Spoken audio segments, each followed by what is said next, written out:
I tell people all the time, I get that you don't feel good or you feel guilty about creating your dog. And I did that with my shepherd, actually. She was like 10 months old. Dude, messed up the house. I thought I got robbed. And my dog is sitting there just happy. And I'm looking at her and I'm like, thank God they didn't take you. And I'm like, wait a second. They didn't take anything. Oh, you did this. Now, I remember being so mad, but then I had to be mad at myself. I was like, yeah, okay, you're mad at her, but she's a dog. You're the idiot who let her out.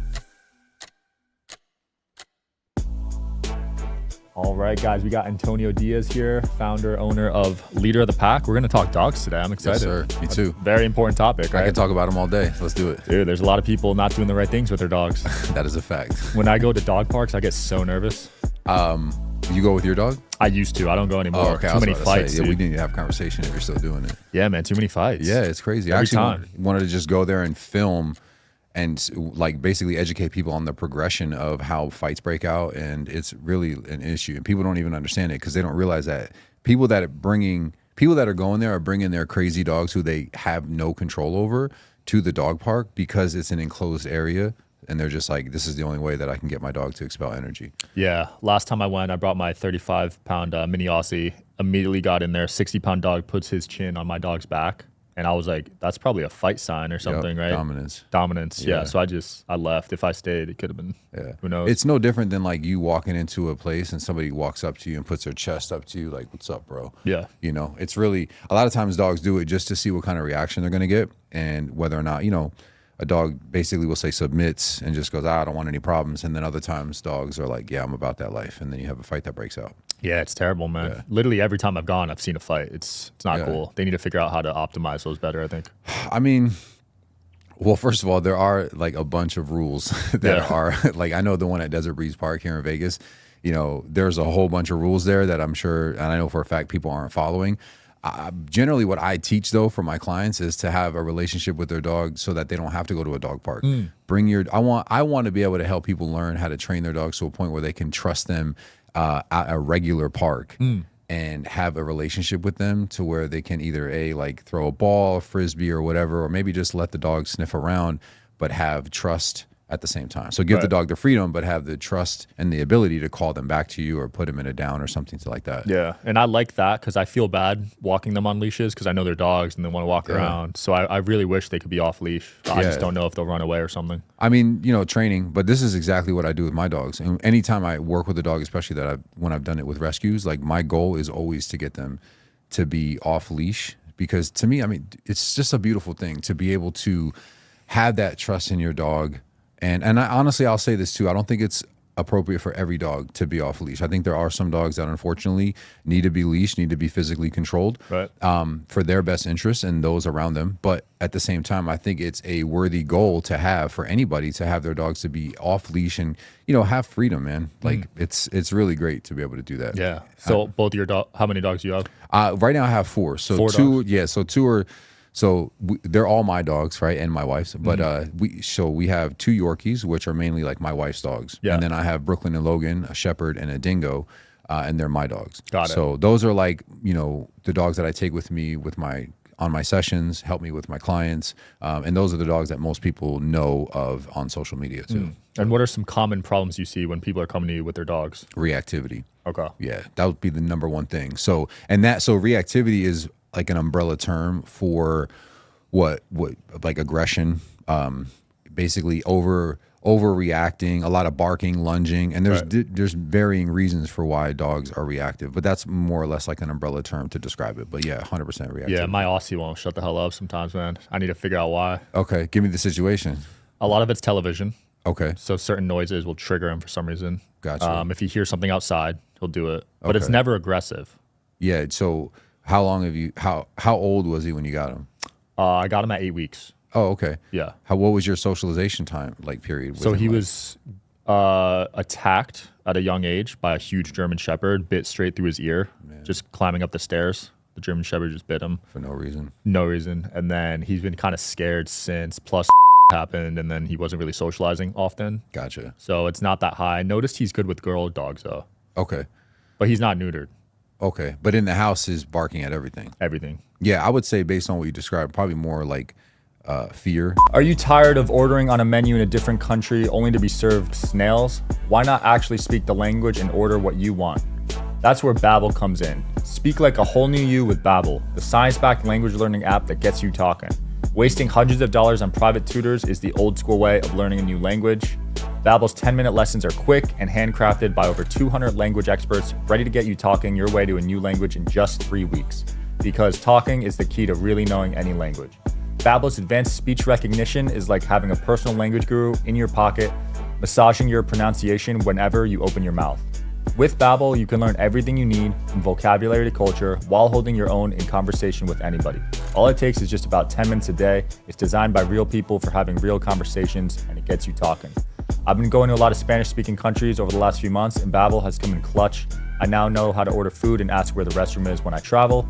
Here's a special limited time deal for our listeners. Right now, get up to 60% off your Babbel subscription, but only for our listeners at babbel.com/social hour. That's 60% off at babbel.com/social hour, spelled BABBEL.com/social hour.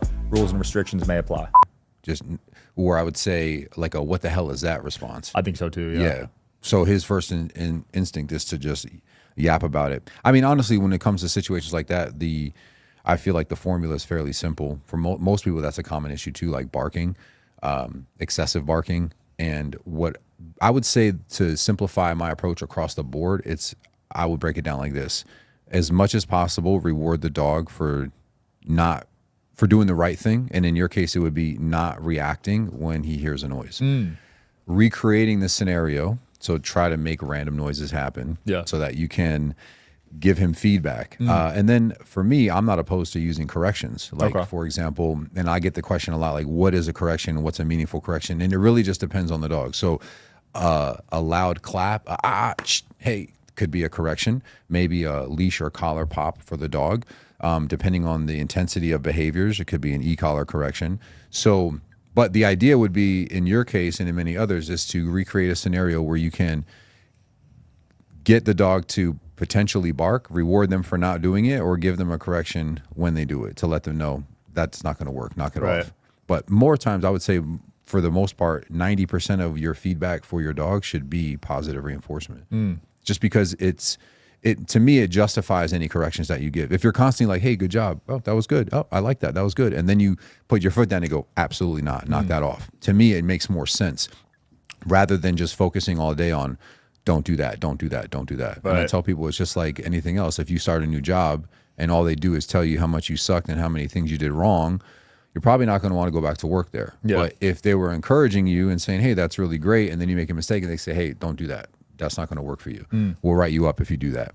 That makes more sense. That approach is a lot more, I would say, manageable and tolerable as a human being, and it's the same thing for dogs. Right. And you saw a lot of puppies during the pandemic not socialize, right? Yes. So you see them come up as adults kind of all Crazy. Over the place. Yeah, they don't know how to deal with the world. And honestly, I feel like it's two parts to that, right? So during people were obviously afraid to come out of the house or just felt more comfortable inside. And then in addition to that, you have vets that recommend not taking the dog anywhere until they're 4 months, 16 weeks, and all their vaccines have been taken care of.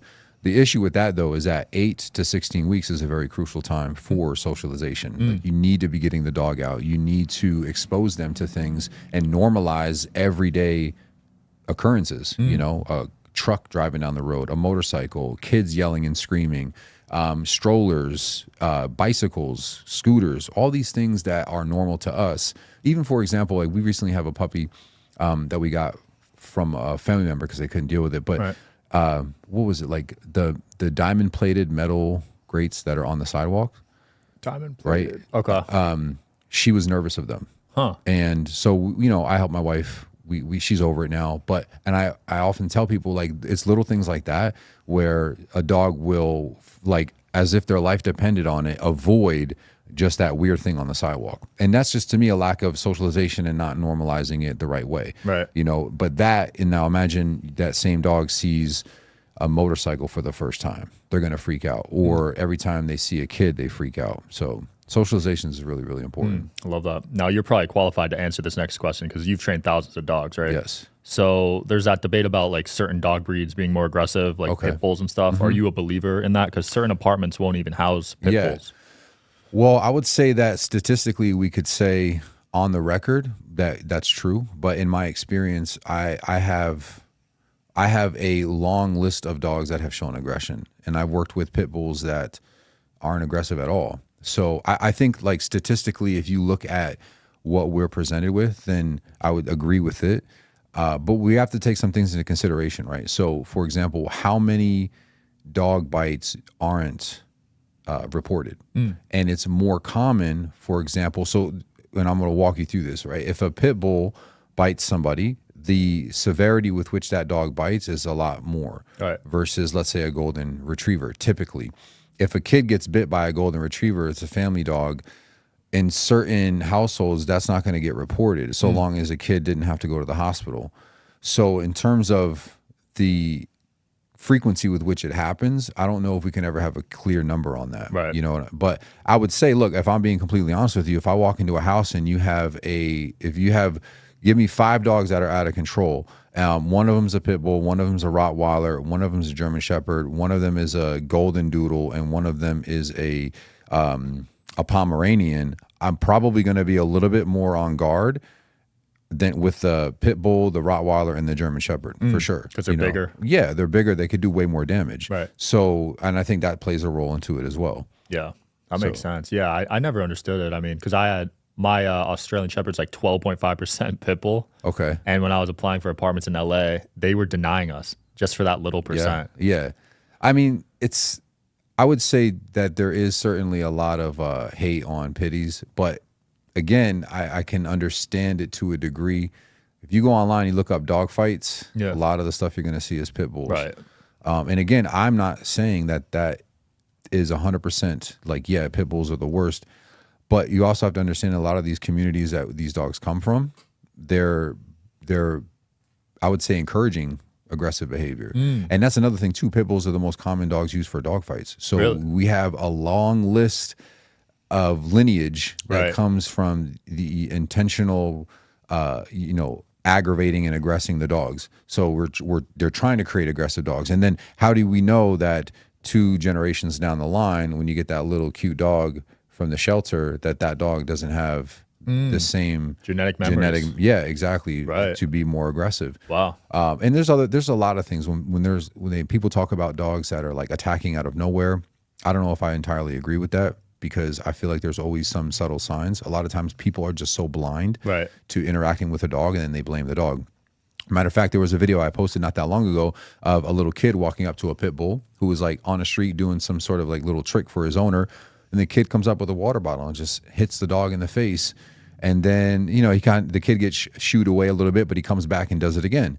And in that moment, if the dog ended up turning around and kind of barking at the kid. Yeah. But just imagine if he attacked the kid. Nobody would look at that scenario and say the dog was provoked. They would just go, pit bull, attack the kid.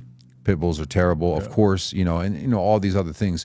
But I think that's important to bring to the conversation is what are people doing or not doing, not respecting boundaries, pushing the dog, being aggressive with the dog, and then the dog ends up flipping the script on and they get all the blame. Some of them get put down for attacking, but they got provoked and then they attacked. So, and just to kind of bring it back, I'm not saying that there isn't an issue, but for me, I don't hold any particular judgment towards dogs. When I meet dogs, when I walk into somebody's house, if your dog is big as hell, I'm automatically and potentially aggressive. I'm already going to be like, okay, I got to be on my toes. If they're smaller and aggressive, but clearly less of a threat to me, I'm going to be a little bit more relaxed. But for me, generally, I know that any dog has a propensity to bite. They have teeth, they could bite. And that's kind of my take. So what's your take on neutering? So I have 2 male dogs. One of them's neutered, one of them's not. And they say that the one that doesn't get it gets in more fights or something statistically, right? Yeah, well, I mean, the testosterone is going to be higher, but here's my take on it. If you're going to neuter your dog, I would say wait until they reach full maturity. Okay. So there's a veterinarian that I followed years ago. Her name is Dr. Karen Becker. She did a YouTube video about how she used to basically say to her clients, in a nice way, like, hey, if you don't spay or neuter your dog, go find another vet. And years later, she realized that a lot of these dogs were coming back with health issues that were directly related to spaying and neutering at a young age. So generally for me, I tell people if you, and I agree with her in when she speaks about if you're going to be an irresponsible dog owner, then you should probably neuter your dogs sooner because you don't want them running around just getting everybody pregnant, basically. Right. We have enough problems with dogs in shelters, so we don't need more. But for me, if you're going to be a responsible dog owner, I would say wait until the dogs reach full maturity. Now, this idea that neutering a dog is going to make them less aggressive or less dominant isn't necessarily true. And the reason being is because we're talking about the potential for a habitual behavioral pattern, right? So if a dog, it's like saying you have a behavior pattern, and now if we neuter you, all of a sudden that's going to change. Not necessarily. Your behavior patterns have been ingrained in you. That's you wake up, you don't even think about these things. You're doing them subconsciously. And I feel like it's the same way with dogs. It is the same way with dogs. There are times where people neuter their dogs and it changes absolutely nothing. Right. So there's no real scientific evidence that supports that neutering the dog will make them like less dominant or less aggressive. Interesting. Yeah. Wow. It's kind of like 50-50. So there hasn't been any proof to say that it's true, and there hasn't been any proof to say that it isn't true. It's just kind of like, there's really no way to tell. It's 50-50. I felt so bad. I don't think I would do it again for future dogs. I mean, same. I was convinced to spay my shepherd when she was 6 months. So they basically, I didn't know at the time. So, and I definitely regret that decision. I would have not spayed. I probably wouldn't have spayed her at all, or at least waited until she reached full maturity. But yeah, as soon as she had her first cycle, she was 6 months old. I brought her in and they spayed her. Damn. And there's studies now that just show that there might be some long-term health issues because of that. Yeah, these vets, man, similar to the Western doctors, right? Exactly. No prevention. 100%. It's all putting a Band-Aid. Yes. I don't know if I'm even a fan of all these vaccines the dogs are getting. Same. Well, funny enough, I had a friend who actually, her dog was vaccinated, and then he had a vaccine injury, had a seizure. Jesus. And what we ended up finding out, or she found out, I should say, is that from a holistic vet, that there's no dosage for each dog. So in other words, if you bring your two dogs, let's say you have a 100-pound dog and you have a 10-pound dog, and they're getting a vaccine, they're going to get the same exact amount. Yeah. That makes no sense. It doesn't make any sense. So exactly. So why would we give the 10-pound dog the same amount, the same dose that we would give the 100-pound dog?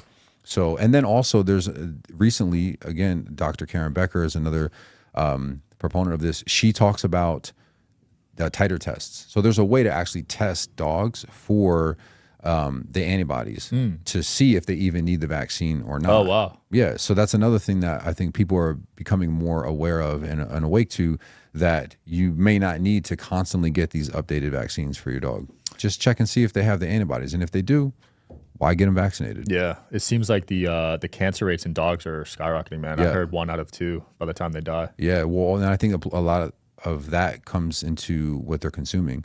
Yeah. People, again, and I'm all about this, like health-wise, just for me, very particular about what I eat, being physically fit, etc. And that definitely is applied to my dogs. So they're on a raw diet, love their diet. I think they're the healthiest dogs that I know. Wow. So no kibble, all raw food? Correct, yeah. Well, and I'll be honest, like I do use kibble as a food reward for my dogs. So I use high quality kibble, and I take that with me too, like on my training sessions as well. So where do you get the raw meat from? From Walmart. Really? Yeah. So pretty much everything that they eat comes from the grocery store. Bone-in chicken, leg quarters, and then I have a veggie blend that I make them. A bunch of different veggies, some oil, blueberry, flaxseed, chia seed, mix that all up, and then I do like chicken gizzards, beef liver. We feed mackerel, pumpkin, Greek yogurt. But the main source of protein for them is going to be the bone-in leg quarters. Interesting. Yeah. So I gotta look into that. My dog's allergic to, one of them's allergic to chicken. And you can do other things like potentially venison, lamb, get them from butchers. I mean, obviously it's going to be more expensive. A lot of people think that raw feeding is a lot more expensive. For me, I'm grateful and lucky that I get to feed them chicken because it's obviously the least expensive of the meats. I did a comparison a couple years ago, and if let's just say you were buy like a 4 or average 12-pound bag of food, with the kibble that I use versus the raw meat, I paid $4 per pound for the kibble. For the chicken and all the goodies, I paid $2.20 per pound. So, and in addition to that, the health benefits are I mean, priceless. Yeah. I don't have to bring my dogs to the vet as much. Just overall, it's awesome. I love that. Are you a believer in any supplements? I know some people say CBD and stuff. Yeah, so my wife handles all that and recently made a video on that too. We do one's for joints, the joint supplement. Another one is just like a general nutrition.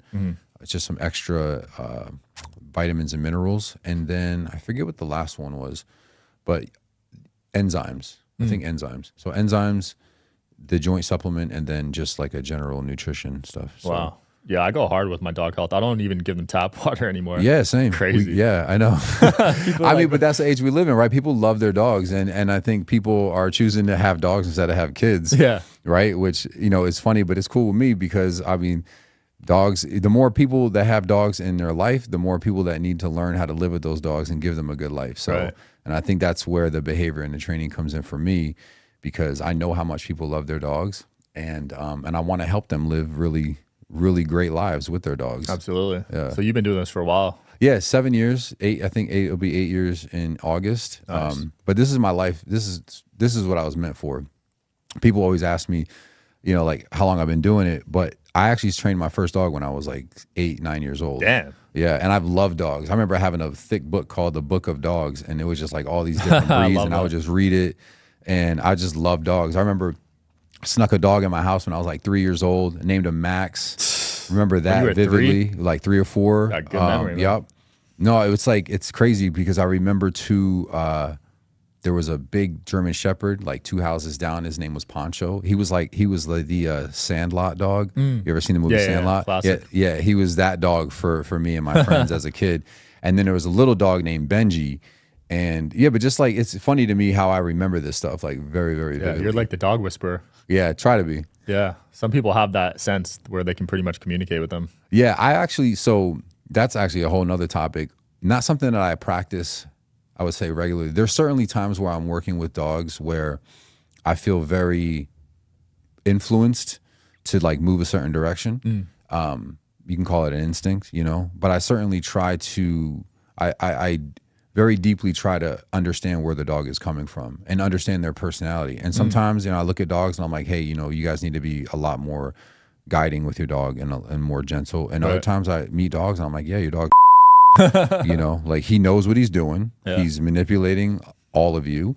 And it's not to me too, like, just to clarify, I don't look at dogs as like these creatures that are constantly trying to dominate us. There are dogs that display dominant behavior, but as a general description of dogs, they are not trying to dominate us. They're manipulators, right. And they are trying to learn what they can do in their life that benefits them.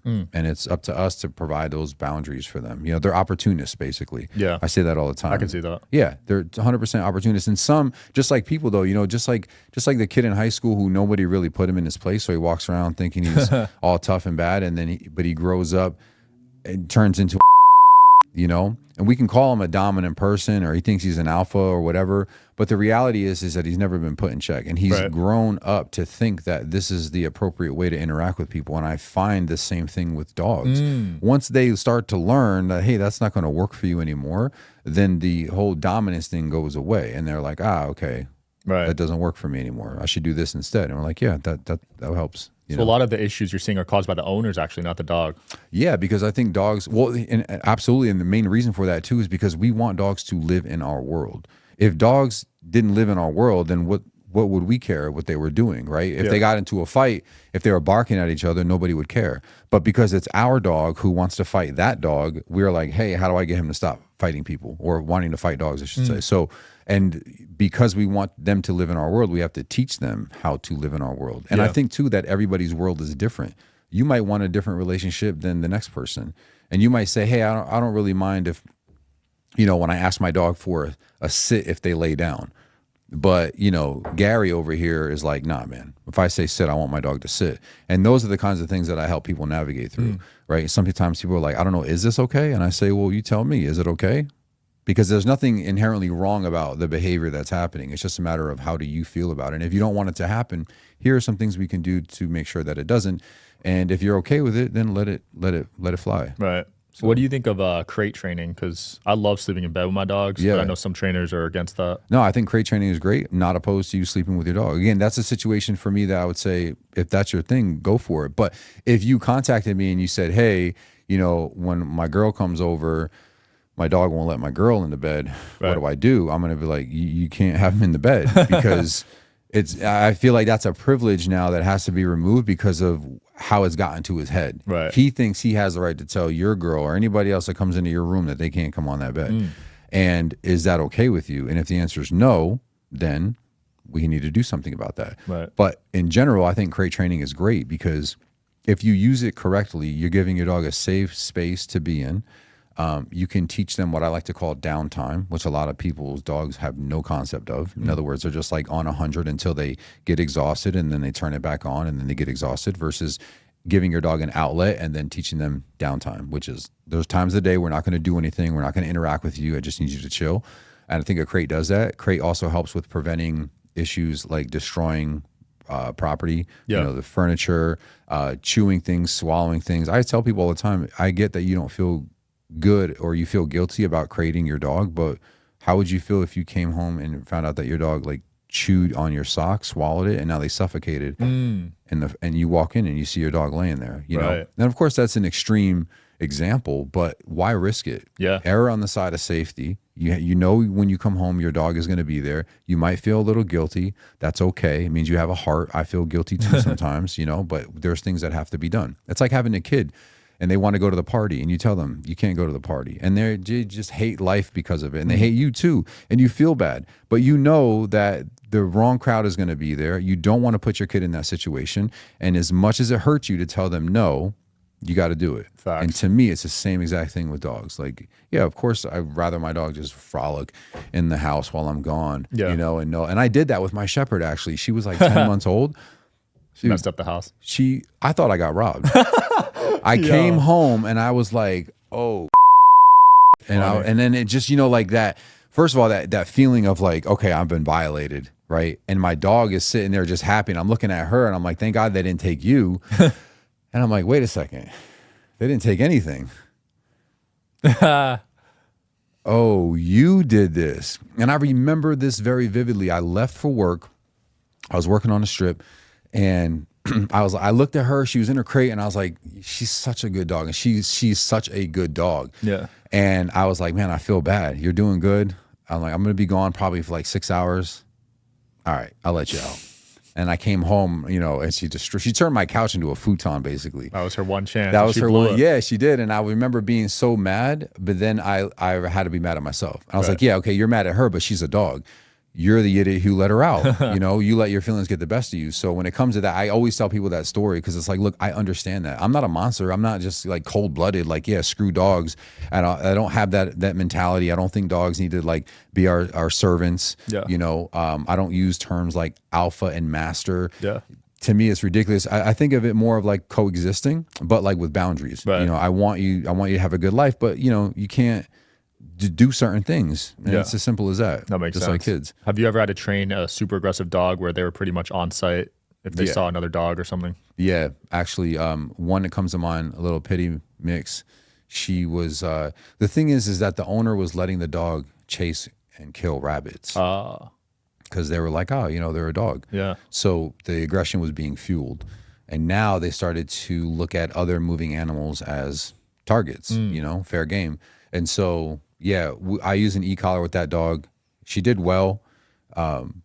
Big. I mean, right from the get-go, just the correction helped. And then at first she was a little nervous of dogs because she thought the correction had something to do with them. But after some passing, like I use my own dogs in training, so I bring them with me. And she quickly was able to understand that it was her actions that were directly related to the consequences and not just the presence of other dogs or animals. So she could play with dogs now?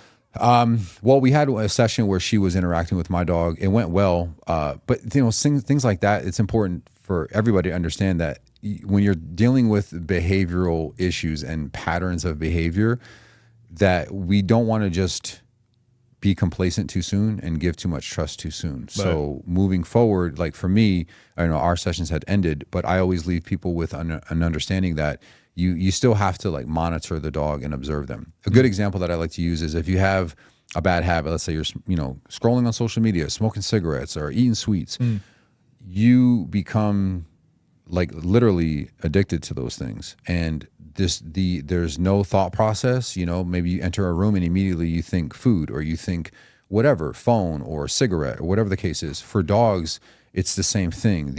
Some of these triggers become habitual patterns that to a degree they don't have much control over.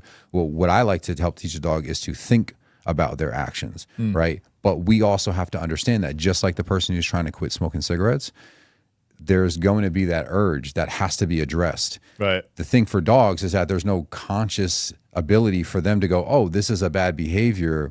I need to be more mindful of that. So we are their consciousness. So we have to see it sort of unfolding in their mind by observing them very closely and then helping them redirect or cut it off, for example. So they react emotionally, and you kind of exactly. You kind of got to be logical about it. Which is why too, dog training and behavior modification it's simple and it's in like, for example, I mentioned earlier, reward the good behaviors, correct the bad ones. And that's a very oversimplified example or a description. There is an emotional aspect that I think a lot of people aren't aware of when it comes to dog behavior, which is why it's important to have a good relationship with your dog, and something that I preach regularly and consistently with my clients. Right. And some dogs don't seem to respect their owner. Yeah, because they never had to.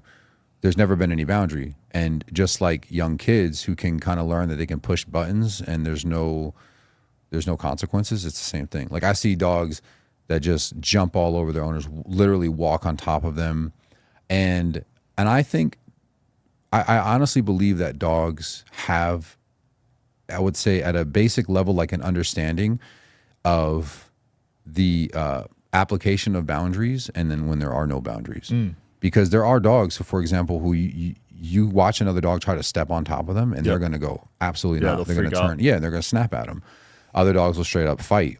And then other dogs are just, they don't care. Yeah, they don't care. And I feel like you find the same types of personalities in people where just, dogs are walking all over people or they're going crazy. And I ask them like, hey, does that bother you? And they go, no. And I go, okay, all right. And if it's something that needs to be addressed, I'll let them know. But for the most part, I'm just like, hey, live your life with your dog how you like. As long as the dog isn't going to be hurting anybody, I'm not really here to change that. I'm here to change the things and work on the things that you want done. And then we'll address anything on the outside that doesn't seem to have a role in that, and we'll address those if needed. Yeah. How many people come to you with separation anxiety issues with their dogs? Quite a bit, but the truth is that not that many dogs actually have separation anxiety. Really? So, I mean, obviously there are dogs with it, but for example, recently I had a client consultation that I did, and the lady said separation anxiety. So I said, okay, great. What does the dog do? Describe the behavior. She says, oh, I have a video for you. So I watched the video, and she leaves, her mom and dad are home, and the dog is at the door howling. And I'm like, not really like the textbook definition of separation anxiety. Obviously the dog's a little worked up because the owner left, but it's not anything that's that difficult. Separation anxiety in its truest form it's like probably one of the most difficult things to work on because of the way that it has to be addressed. Separation anxiety, for a clear description for everybody watching and listening, it's like the dog literally goes into a panic attack and they cannot come out of that until the owner comes back. So they'll pee and poop like on themselves all over the house. Wow. They are destructive. It's again a full-blown panic.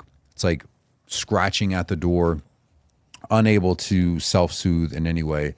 That's what separation anxiety looks like. Dogs that are just whining a lot when people leave, it's not, could it continue on to be separation anxiety? I would say yes, potentially, but that in and of itself isn't necessarily separation anxiety. Yeah. My mom's dog has food aggression. Okay. And I had to pin it once, like the Cesar Millan technique where you pin the head to the ground. Yeah. And he doesn't even want to come near me now. So I don't know if I went too hard. Yeah, possibly. I mean, I'm not a fan of that. I'd be lying if I said I never used it. More in like self-defense. So I've had dogs that have come at me and I'll pin them to the ground. Yeah. But that's the extent of my use of it. I know that other trainers use it, like Cesar Millan. For me though, the thing with that too, which is one of the reasons why I don't teach it, is because not a lot of people can do that, feel comfortable doing it. And I think that if not done correctly, then you leave yourself open, like you said, now the dog's afraid. He won't even come near me now. Yeah. I feel terrible. And so that's, and then like, imagine that's your dog now, and you were instructed to do that, and now you have a relationship issue where your dog's afraid of you. I think there's a healthy boundary or like a healthy amount of fear with regard to like the relationship with dogs, and just in general, even with humans, you know. A lot of times there's a healthy, like, for example, maybe you don't speed because you're afraid of getting a ticket. That's a healthy fear. Now, every time you get in your car, are you panicked about getting a ticket? No. And I would say that is a healthy fear. Same with a dog, let's say, who is not listening well. The correction acts as a consequence that's strong enough for the dog to go, I don't like when that happens. Maybe I should do what I've been taught to do. That's what we're looking for. Right. Not a dog who's literally afraid to make mistakes. You know, so there'd be a big difference there. Yeah. You know, so a little healthy amount of fear is, I think, good. Agreed. Yeah. Antonio, it's been really insightful, man. I've learned a lot. Where pleasure. can people get some dog training lessons from you? leaderofthepacklv.com, lotpk9training.com, and then my Instagram is @leaderofthepacklv. You can find that on TikTok, Facebook, and YouTube as well. Cool. So we'll link it below, man. I'm going to sign up as well for my dog. Appreciate it. Look forward to it. Yeah, man. Cool. Happy Thanks for watching, guys. Yes, sir. And I'll see you next time. Peace.